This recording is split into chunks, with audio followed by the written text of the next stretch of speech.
Today we were in a 2001 Mazda B3000. This is also the Ford Ranger. I do have a step-by-step process on how this radio comes out of the dash on the website, but we're going to move this to video today. What you're going to need, you've seen for Ford, Mazda, the Ford DIN removal tools. They're two U-shaped tools, and these tools fit the openings on both sides of the car stereo. One side will go in, and you can hear it or feel it snap into place. You will do the same on the left side of the stereo. Snaps into place. Now there are two springs on each side of the radio that spring out when it goes into the dash to hold it to this front panel.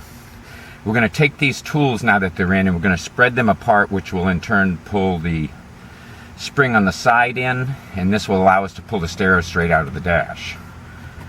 Wiggle it out, and here we go.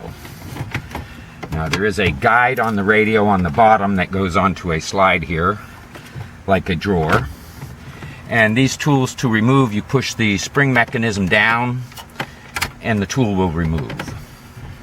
I'm going to do the same for the opposite side, and remove the tools.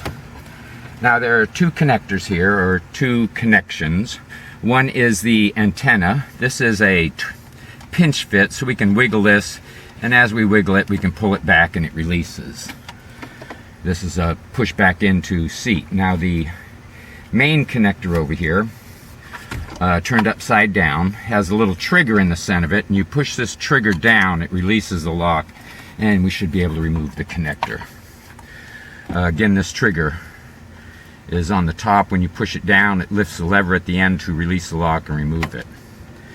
This is how you remove the stereo from a Ford Ranger and Mazda B3000. Hope this video has been helpful. Please subscribe and see our website for other removal guides.